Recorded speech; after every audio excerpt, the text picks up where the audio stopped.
खुशामदीद कहते हैं आपको आज के इस लेसन में। आज हमारा लेसन जो है उसमें जिन चीज़ों को हम कवर करेंगे वो हमने यहाँ पर सामने लिख दी हैं।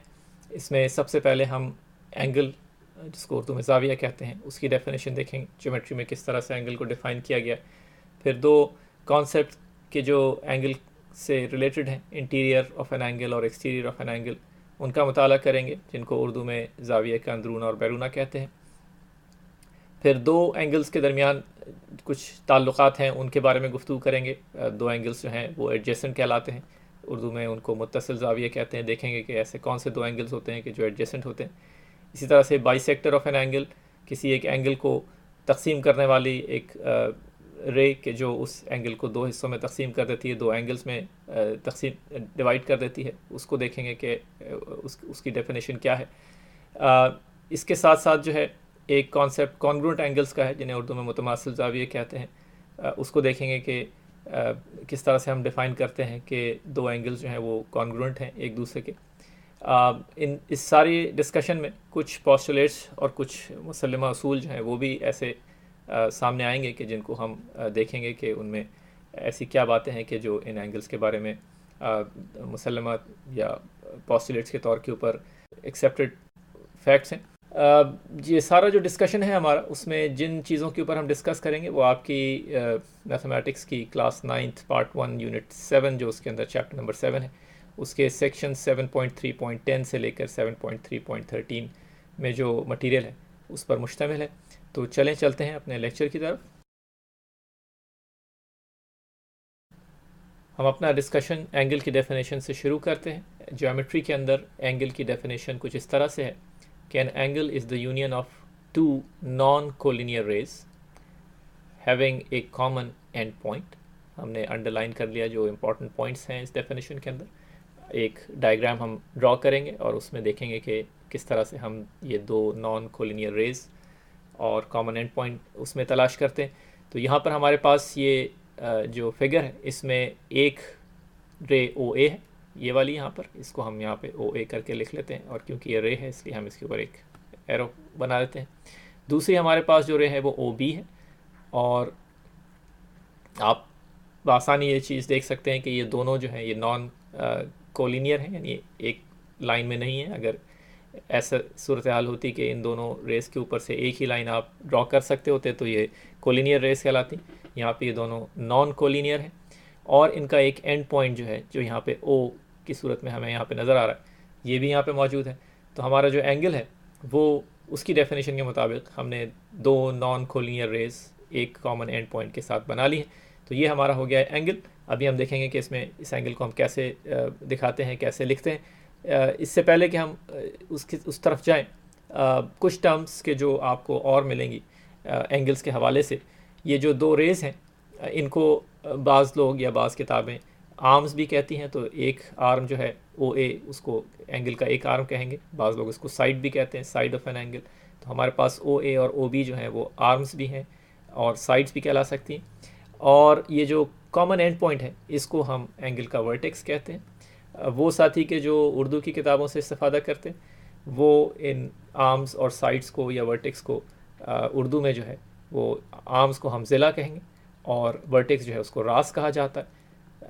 तो ये हमारी जो है उर्दू की टर्मिनोलॉजी भी हम साथ साथ यहाँ पर बताते जा रहे हैं। अब जो है ये जो हमारे पास डिस्टेंस है इन दो आर्म्स के दरमियान, इस कॉमन एंड पॉइंट से जो एक दूसरे से दूर होते जा रहे हैं, इसको हम एंगल कहते हैं। और इसको लिखने के मुख्तलिफ़ तरीक़े हैं। ये मुख्तलिफ़ जो है वो एक ही एंगल के मुख्तलिफ़ तरीक़े हैं लिखने के। एक छोटा सा जो है ये एंगल का एक सिंबल जो है ये बना दिया जाता है, और उसके बाद ये जो हमारे रेज़ के ऊपर पॉइंट्स हैं, इनकी मदद से हम ए ओ बी करके कहते हैं कि ये वो एंगल है कि जिसकी हम बात कर रहे हैं इस वक्त। अब ए ओ बी अगर आप लिखना चाहें या बी ओ ए करके लिखना चाहें, दोनों सूरतों में ये एंगल्स जो हैं वो दोनों एक ही, जो नाम हमने लिखे हैं ये एक ही एंगल की तरफ इशारा कर रहे हैं। बाज़ लोग जो है वो इन तीन पॉइंट्स के बजाय सिर्फ वर्टेक्स का नाम जो है वो इस्तेमाल करते हैं एंगल को लिखते वक्त। तो ये एंगल ओ जो है, और एंगल बी ओ ए और एंगल ए ओ ए, ये तीनों एक ही इस एंगल को, ये जो हमने यहाँ पे ड्रॉ किया हुआ है, इसको लिखने के तीन मुख्तलिफ़ तरीक़े। आप इनमें से जो चाहें उसको इस्तेमाल कर सकते हैं। बाज़ लोग जो है वो एक चौथा तरीका जो है वो भी इस्तेमाल करते हैं, वो ये कि अगर आप ये पॉइंट्स जो हैं ये ना इस्तेमाल करना चाहें तो आप एक एंगल को एक नाम दे सकते हैं। मसलन ये एंगल हमारा जो है हम इसको एंगल 1 कह दिया हमने, ये इसकी वैल्यू नहीं, ये सिर्फ एक नाम है, इस एंगल का एक लेबल है कि जो इस एंगल को दिया गया है। बाज़ लोग जो है वो लेटर्स जो है वो इस्तेमाल करते हैं, मसलन ये एंगल x जो है, तो अगर इस तरह से 1 और x या 2 या कोई आपने लेबल दे दिया है तो ये छोटा सा एंगल 1 करके हम इसको रिप्रेजेंट कर सकते हैं। इसी तरह से एंगल x जो है ये एक मुख्तलिफ तरीका है उसी एंगल को लिखने का या उसको रिप्रेजेंट करने का। अगर एंगल की जो है वो बात उसकी वैल्यू की हो, मसलन अगर कोई आपसे कहे कि इस एंगल को कैलकुलेट करें या कोई ये बताए कि कोई एंगल जो है उसकी वैल्यू 30 डिग्रीज़ है या 40 डिग्रीज़ है, और आपको पता है कि हम एंगल जो हैं वो डिग्रीज़ के अंदर मेजर करते हैं, तो उस सूरत में ये तो हमारा सिर्फ ये वाली जो टर्मिनोलॉजी है या ये जो हमने सिंबल्स यूज़ किए हैं ये सिर्फ उस एंगल को एक नाम देने के लिए इस्तेमाल किया गया, लेकिन जब उसकी वैल्यू की बात आती है तो हम साथ में एक ये छोटा सा m जो है जो मेजर की एक शॉर्ट फॉर्म है वो हम साथ में इजाफा कर देते हैं उसका। तो जब भी हम बात कर रहे होंगे उस एंगल की वैल्यू की या मेजर ऑफ एंगल AOB, फ़र्ज़ करेंगे कोई हमें बताए कि ये जो एंगल है ये 45 डिग्रीज़ का है, तो फिर हम उसको इस m के साथ यानी मेजर ऑफ एंगल AOB या मेजर ऑफ एंगल O जो है वो 45 डिग्रीज़ के बराबर है। तो बस ये याद रखें कि इस बग़ैर m के हम सिर्फ उस एंगल को एक नाम देते हैं, लेकिन जब हम उस एंगल की वैल्यू की बात करते हैं तो फिर हम ये छोटा सा m लगा देते हैं। ये छोटा सा एक टर्मिनोलॉजी है कि जिसको या नोटेशन कह लें आप इसको, कि जिसको इस्तेमाल किया जाता है किताबों के अंदर या जब आप अपनी थ्योरम्स वगैरह प्रूव कर रहे होंगे, तो हम ये मुख्तलिफ ये जो नोटेशन है इसको यूज़ करेंगे मुख्तलिफ़ चीज़ों को रिप्रेजेंट करने के लिए। अगर सिर्फ एंगल को रिप्रेजेंट करना है तो इस एंगल के साइन के साथ एक सिंबल जो है वो इस्तेमाल किया जाता है। अगर उसकी वैल्यू की बात हो रही है तो हम मेजर या का m जो है वो इसके साथ और उसका इजाफा कर देंगे। अगला जो कॉन्सेप्ट है वो है इंटीरियर ऑफ एन एंगल का। तो सूरत हाल यहाँ पर ये है कि जब हम एक एंगल बनाते हैं दो रेज़ की मदद से, तो कुछ पॉइंट्स तो ऐसे होंगे कि जो उन दो रेज़ के ऊपर मौजूद हैं। तो यानी जब हम किसी एंगल की बात करेंगे, हमने आपको शुरू में कहा था कि हर ज्योमेट्रिकल फिगर जो है वो एक सेट ऑफ पॉइंट्स है। तो एंगल भी एक ज्योमेट्रिकल फिगर है। वो कौन से पॉइंट्स हैं कि जो एंगल को रिप्रेजेंट करते हैं? तो ये वो सारे पॉइंट्स होंगे कि जो उन रेज़ के ऊपर हैं कि जो दो मिलकर नॉन कोलिनियर रेज़ के जो दो मिलकर उस एंगल को बनाती हैं। अब एक तो ये हो गया सेट ऑफ पॉइंट्स। एक जब हम एंगल की बात करते हैं तो एक सेट ऑफ पॉइंट्स वो होता है जिसे हम इंटीरियर ऑफ एन एंगल कहते हैं। यानी कुछ पॉइंट्स ऐसे होते हैं जिन्हें हम ये कहते हैं कि ये इनसाइड एंगल है। मसलन हम ये कहेंगे कि एक पॉइंट P जो है is set to be inside some angle AOB। हम एक डायग्राम बना लेते हैं AOB की। तो ये हमारे पास AOB की है और हमने यहाँ पर P जो है यहाँ पे ये बनाया हुआ है यहाँ पर। तो ये P जो है इसके बारे में ये बात की जा सकती है कि ये इनसाइड है इस एंगल के। अब हम देखते हैं कि कैसे हम ये बात मालूम करते हैं, ये डिटर्मिन करते हैं कि कोई पॉइंट जो है वो किसी एंगल के इनसाइड है या नहीं।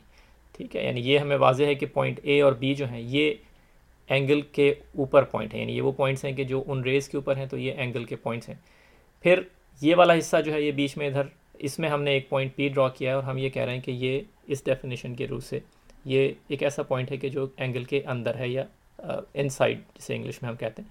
तो हम उसकी डेफिनेशन जो है वो देखते हैं वो क्या है। अगर ये पॉइंट जो है P, if the points P and A lie on the same side of OB, तो ये देख लेते हैं OB क्या है। OB जो है वो हमारी ये लाइन है जो इस डायरेक्शन में बढ़ रही। तो पहली कंडीशन ये मालूम करने के लिए कि ये पॉइंट P जो है वो इनसाइड है या नहीं है, पहली तो ये है कि अगर OB एक जो रे है उसको हमने मज़ीद बढ़ा के लाइन बना दिया, अगर ये दोनों पॉइंट P और A वाला वही वाला पॉइंट की जो दूसरी रे के ऊपर है, ये दोनों इस लाइन के एक ही तरफ हों, यानी ऐसा ना हो कि P इस लाइन के एक तरफ है और A जो है वो दूसरी तरफ है। तो पहली कंडीशन ये है कि अगर OB लाइन अगर हम ड्रॉ करें तो ये दोनों पॉइंट्स जो हैं P और एक दूसरा जो दूसरे आर्म के ऊपर है, ये दोनों पॉइंट्स जो हैं वो उस लाइन के एक ही तरफ हों दोनों। दूसरी कंडीशन जो है वो ये कि अगर हम दूसरी रे जो है OA वाली उसको भी लाइन बना दें और फिर अब हम इस पॉइंट P और B के जो दूसरा रे के ऊपर पॉइंट है उसको देखें कि ये इस नई जो हमने लाइन बनाई है इसके किस तरफ है। अगर ये भी दोनों एक ही तरफ हों तो ये दूसरी कंडीशन हमारी जो है वो सेटिस्फाई हो जाएगी। तो उस सूरत में ये वाला पॉइंट जो है ये हमारा वो हम ये कहेंगे कि ये इनसाइड है इस एंगल के। यानी कहने का मतलब ये है कि अगर ये जो पॉइंट है ये इस लाइन OB के इस तरफ है और दूसरा पॉइंट A जो है वो भी इसी तरफ है, और अगर हम ओ ए एक्सटेंड कर दें और फिर देखें पी और बी के दरमियान ये दोनों एक ही तरफ हो, तो उस सूरत में ये पॉइंट जो है वो इनसाइड दिस एंगल होगा। अब सवाल ये पैदा होता है कि अगर हम कोई और पॉइंट ले लें, जैसे हमने ये क्यू लिया हुआ है, ये पॉइंट जो है ये इस इंटीरियर का मेंबर है या नहीं है, या हम सवाल ये कर रहे हैं कि क्या ये भी इनसाइड दिस एंगल है या नहीं। तो हमें मालूम है कि जो रेज़ हैं ये एक तो इनका एंड पॉइंट होता है, लेकिन दूसरे डायरेक्शन में ये बढ़ती रहती हैं, इसीलिए हम ये एरो लगाते हैं। तो हम इस एरो को जो है अगर एक्सटेंड करते चले जाएं और फिर उसके बाद हम अपनी यही दो कंडीशंस जो हैं वो इस पर लगा के देखें, तो हम ये मालूम कर सकते हैं कि क्यू इनसाइड है या नहीं है। और इस तरह से अगर हम उन सारे पॉइंट्स को जमा कर लें कि जो इन दो कंडीशंस को सेटिस्फाई करते हैं, हमने यहाँ पे शेड करके आपको वो सारा रीजन दिखा दिया कि जो उन सारे पॉइंट्स पे मुश्तमिल है कि जो सारे के सारे इन दो कंडीशंस को सेटिस्फाई करेंगे, तो ये सारा का सारा इंटीरियर हो गया। यानी अगर इसको सेट बना लें इन सारे पॉइंट्स को, तो इसको हम इंटीरियर ऑफ एन एंगल कहेंगे। तो ये हो गई definition interior of an angle की। कोई भी पॉइंट आप लेकर और ये मालूम कर सकते हैं कि वो इनसाइड एन एंगल है या नहीं है। अगर वो इस इंटीरियर यानी इस शेडेड रीजन के अंदर मौजूद है वो पॉइंट, तो वो एक ऐसा पॉइंट होगा कि जो एंगल के अंदर है या इनसाइड है। अब यहाँ पर वही हमने एक दफ़ा दोबारा से लिख दिया कि the set of all points of the plane which lie inside the angle is called the interior of the angle. तो ये इंटीरियर ऑफ द एंगल जो है वो एक सेट है उन सारे पॉइंट्स का कि जो इनसाइड है। आगे बढ़ते हैं। आगे हमारी जो अगली डेफिनेशन है वो एक्सटीरियर ऑफ एन एंगल की है। तो अब तक हमने दो तरह के जो है पॉइंट्स देख लिए, एक वो कि जो एंगल के ऊपर है, एक वो कि जो इनसाइड एंगल है, और एक तीसरी किस्म वो है कि जो एक्सटीरियर या आउटसाइड समझ लें होते हैं ये पॉइंट्स। इनकी डेफिनेशन बहुत आसान है। हर वो पॉइंट के जो ना एंगल के ऊपर है और ना उसके इंटीरियर के अंदर है, उसको हम एक्सटीरियर का पॉइंट कहते हैं। और वो सारे पॉइंट्स को अगर हम सेट में जमा कर लें, तो उस पूरे रीजन को हम एक्सटीरियर ऑफ एंगल कहेंगे।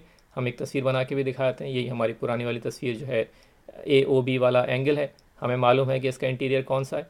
बाकी जो चीज़ रह जाएगी वो ये एक्सटीरियर जो हमने शेड करके दिखाया आपका, ये वो पॉइंट्स हैं। या इसमें कोई भी आप पॉइंट ले लें किसी जगह के ऊपर, मसलन ये पॉइंट हम यहाँ पे ले लें कोई T करके, ये वो पॉइंट है कि जो आउटसाइड एंगल है, या हम ये कहेंगे कि ये एक्सटीरियर का मेंबर है। तो ये एक आसान सी डेफिनेशन हो गई। अब हम देखते हैं कि अगर हमारे पास दो एंगल्स हैं तो उनमें आपस में क्या मसलन मुख्तलिफ रिलेशनशिप्स जो हैं वो मौजूद हैं। सबसे पहली डेफिनेशन जो है इस सिलसिले में वो एडजेसेंट एंगल्स की है। उसकी डेफिनेशन ये है कि two angles are set to be adjacent, जिसे उर्दू में मुत्तसिल भी कहते हैं। एडजेसेंट एंगल्स मुत्तसिल ज़ाविये। इफ़ पहली कंडीशन क्या है, if they have a common vertex. ठीक है, देखते हैं कि दो एंगल्स जिनकी कॉमन वर्टेक्स बनाई जा सकती है या नहीं। They have one arm common, एक उनका जो आर्म या साइड या उर्दू में जिसे ज़िला कहते हैं वो भी कॉमन होगा। और the intersection of their interiors is null, यानी उनके जो इंटीरियर्स हैं, वो जो रीजन्स हैं जो जिसमें सारे के सारे पॉइंट्स इनसाइड कहलाते हैं, अगर उन दोनों को हम ड्रॉ करें तो वो एक दूसरे के ऊपर ओवरलैप नहीं करेंगे, यानी एक दूसरे के ऊपर चढ़े हुए नहीं होंगे, दो अलग रीजन होंगे। देखें एक तस्वीर बना के कि ऐसा कब मुमकिन है। ये देखें हमारे पास जो है वो एक एंगल जो है वो AOB करके ये रहा। ठीक है जी। एक एंगल हम जो है वो COB करके ये वाला देख लेते हैं। तो इनको नाम भी चलें दे दें, ये हो गया X और इसको हम Y कहते हैं। अब इस डेफिनेशन की रूह से X और Y जो है, एंगल X और एंगल Y जो है, हम यहाँ पे लिख भी लेते हैं एंगल X और एंगल Y जो है ये एडजेसेंट है। एडजेसेंट क्यों है? पहली कंडीशन देखें, they have a common vertex. बिल्कुल ये कॉमन वर्टेक्स इनकी ये रही वो। They have one arm common, इनका एक ज़िला जो है, एक आर्म साइड जो है वो कॉमन है। ये B जो रे है ये कॉमन आर्म है दोनों एंगल्स का। और इनके जो इंटीरियर्स हैं आप बिल्कुल बासानी देख सकते हैं कि ये इंटीरियर जो है ये X का होगा ये वाला, और इस डायरेक्शन में अगर आप बढ़ते चले जाएँ तो ये इंटीरियर होगा Y का। और ये दोनों आपस में दो अलग रीजन्स हैं, एक दूसरे से बिल्कुल जो है ओवरलैप नहीं करते हैं। बीच में इनके वो पॉइंट्स हैं सारे के जो OB रे के पॉइंट्स हैं जो इनको एक दूसरे से अलग कर। तो ये दो एंगल्स जो हैं वो एडजेसेंट हो गए। यहाँ हमने दूसरे तरीके से भी लिख दिया कि AOB और COB जो हैं वो एडजेसेंट या मुत्तसिल ज़ाविये हैं। अब जो है जब हमारे पास दो एंगल्स जो हैं वो एडजेसेंट होते हैं तो सवाल ये पैदा होता है कि अगर हम उन्हें ऐड करें तो क्या सूरत हाल होगी। तो हमारे पास सूरत हाल ये है यहाँ पर कि हमारे पास एक एंगल जो है वो ये है BAD वाला। इसको हम कोई और नाम देना चाहें तो इसको X करके हम लिख लेते हैं यहाँ पर। दूसरा एंगल जो है हमारे पास एडजेसेंट, जो इस एंगल से एडजेसेंट है वो CAD है, इसको Y कह लें। अब अगर हम x और y जो एंगल्स हैं इनके मेजर्स को ऐड करें आपस में, यानी measure of x plus measure of y, तो हमें कौन सा एंगल मिलेगा? यहाँ देख के आप आसानी तस्वीर में ये बात आसानी के साथ बता सकते हैं कि ये जो पूरा यहाँ से वहाँ तक का एंगल है, यानी BAC या CAB, जिस तरह से भी आप उसको कहें, ये एंगल जो है ये सम है इन दो एडजेसेंट एंगल्स का। ठीक है, तो यही चीज़ हमने यहाँ पे लिख दी कि मेजर ऑफ BAD जो है, जो हमारा x था, और मेजर ऑफ CAD जो है, जो हमारा y हमने जिसको नाम दिया था, अगर उनको ऐड करें आपस में तो हमें वैल्यू मिल जाएगी इस एंगल की कि जो इनके नॉन कॉमन, जो गैर मुश्तरक इनके आर्म्स थे या ज़िले थे, उनके दरमियान जो एंगल बनता है, जो BAC करके है, जो हमारा ये हमने बड़ा वाला एंगल यहाँ पे ये आपको दिखा। ठीक है, तो यही चीज़ आपकी किताब के अंदर जो है वो पोस्टुलेट 10 या एक ऐसे उसूल के जो तस्लीम शुदा है, नज़र भी आ रहा है इसको, यानी आपने देख भी लिया कि ये जो है इसको आप आसानी जो है वो समझा भी जा सकता है। तो पोस्टुलेट 10 जो है वो उसका स्टेटमेंट इस तरह से है कि the sum of the measures of, इसको यहाँ पर मेजर्स कर दें, measures of two adjacent angles is equal to the measure of the angle formed by their non common arms. तो इन दोनों का जो सम है वो उस एंगल के बराबर हमें नज़र भी आ रहा है। आज के लेसन का हमारा ये आखिरी जो कॉन्सेप्ट है उसको हम बाइसेक्टर ऑफ एन एंगल कहते हैं। इसकी डेफिनेशन जो है पहले वो देख लेते हैं हम। डेफिनेशन इस तरह से है कि इफ़ टू एडजेसेंट एंगल्स, क्योंकि हम एडजेसेंट एंगल्स की बात कर रहे हैं आज के लेसन में, तो जितनी भी चीज़ें हम यहाँ पर देख रहे हैं वो एडजेसेंट एंगल्स ही के मुताल्लिक़ हैं। तो if two adjacent angles are equal in measure, ठीक है, उनकी वैल्यूज़ बराबर हैं, देन देयर कॉमन आर्म, तो जिनका कॉमन आर्म है, is called the bisector of the angle form by the non common arms. तो यहाँ पे तस्वीर की मदद से इसको समझने की कोशिश करते हैं, फिगर की मदद से। तो यहाँ पे BAD जो है ये हमारा एक एंगल हो गया, इसको हम BAD करके भी लिख सकते हैं और एक छोटा सा सिंबल x भी दे दें इसको। एक एंगल जो है वो हमारा यहाँ पर DAC या CAD करके, इसको हम जो है वो y कह देते हैं। इस डेफिनेशन की रूह से अगर सूरत हाल ये हो कि हमारे पास ये जो दो एडजेसेंट एंगल्स हैं x और y, ये दोनों इनके मेजर जो है वो सेम हो, यानी इनकी वैल्यू सेम हो, अगर एक 30 डिग्रीज़ का है तो दूसरा भी 30 डिग्रीज़ का हो, मिसाल के तौर के ऊपर फॉर एग्ज़ाम्पल, उस सूरत में ये जो कॉमन आर्म है, ये जो रे है AD, इसको बाइसेक्टर कहते हैं। बाइसेक्टर किसका कहते हैं? बाइसेक्टर कहेंगे उस एंगल का कि जो नॉन कॉमन आर्म्स के दरमियान मौजूद है। तो ये वाला जो हमारा एंगल है इसको आप Z कह लें। तो जो Z को बाइसेक्ट कर रहा है ये रे, क्यों बाइसेक्ट कर रहा है? बाइसेक्ट को इंग्लिश में भी, यानी आपकी समझ में, बाइसेक्ट मतलब किसी चीज़ को हाफ करना, टू इक्वल हाफ्स के अंदर डिवाइड करना। उर्दू में इसको कहते हैं किसी चीज़ को निस्फ तनसीफ करना उसकी, यानी दो आधे आधे हिस्सों के अंदर तकसीम कर देना। तो ये जो रे है, ये वाली जो कॉमन आर्म है, ये क्योंकि इस Z को दो बराबर हिस्सों के अंदर तकसीम कर रहा है, क्योंकि ये दो एडजेसेंट एंगल्स हमने पहले कहा था कि इनकी वैल्यूज़ बराबर हैं, इसलिए इसको हम बाइसेक्टर कहते हैं एंगल का। यानी अगर फर्ज करें कि आपको कोई भी एंगल जो है वो इस तरह से दिया हुआ कि हमेशा याद रखेंगे जब एंगल बनाएं तो रेज बनाएं, ये हमारा जो है वर्टेक्स है, और कोई भी एक, और इसकी कोई वैल्यू भी है, कोई भी आप चाहें वैल्यू दे दें इसको, Z हम यूज़ कर रहे हैं Z ही दे, एक ऐसी रेस में बनाई जाए कि जो इस Z को दो बराबर के हिस्सों में डिवाइड कर दें, यानी ये Z/2 ये वाला हो जाए और इस तरफ वाला जो है ये भी Z/2 इसकी वैल्यू हो जाए।